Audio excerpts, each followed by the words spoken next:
নমস্কার বন্ধুরা, তুলিমিতাস kitchen lifestyle and ব্লগে আপনাদের স্বাগত। আজ বানাবো ধনেপাতা বেগুন। এর জন্য লাগবে ছোট সাইজের বেগুন, যা ভালো করে ধুয়ে লম্বা করে কেটে নিয়েছি।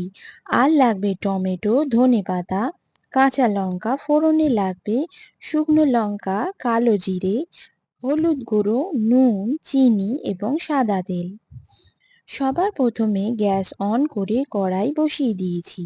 কড়াই গরম হয়ে গেলে এতে সাদা তেল দিয়ে দেব। তেল খুব ভালোভাবে গরম করে নিচ্ছি।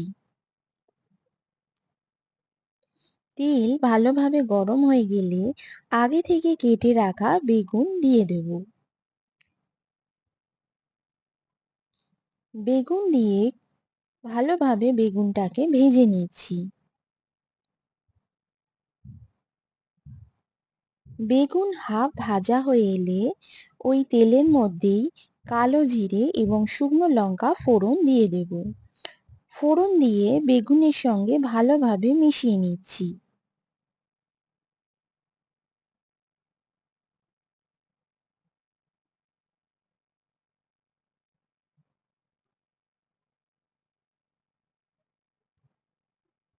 এবার এতে নুন এবং হলুদ গুঁড়ো দিয়ে বেগুনের সঙ্গে ভালোভাবে মিশিয়ে নেব।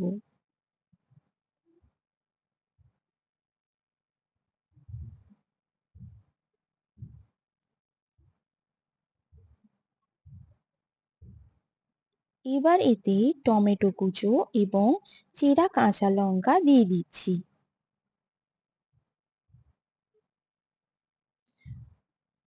সমস্ত সবজি ভালোভাবে কষিয়ে নিচ্ছি।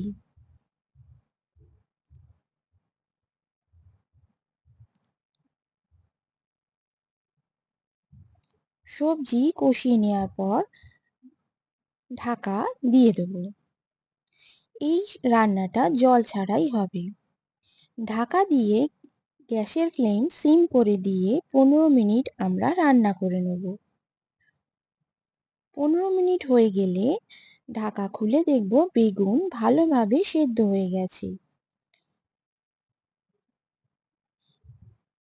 এবার এতে স্বাদ মতন চিনি দিয়ে দিচ্ছি। চিনি দিয়ে বেগুনের সঙ্গে ভালোভাবে মিশিয়ে নিচ্ছি। তারপর এতে ধনেপাতা কুচো দিয়ে ভালোভাবে বেগুনের সঙ্গে মিশিয়ে নেব এবং যেটুকুনি জল বেরিয়েছে বেগুন থেকে তা শুকিয়ে নেব।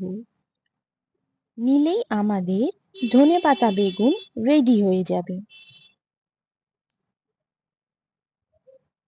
গরম গরম রুটি, পরোটা বা ভাতের সঙ্গে এই ধনেপাতা বেগুন পরিবেশন করব। আপনাদের যদি এই রেসিপি ভালো লেগে থাকে কমেন্টে আমাকে জানাবেন, লাইক করবেন, শেয়ার করবেন এবং সাবস্ক্রাইব করবেন। নমস্কার বন্ধুরা, আজ তাহলে আসি।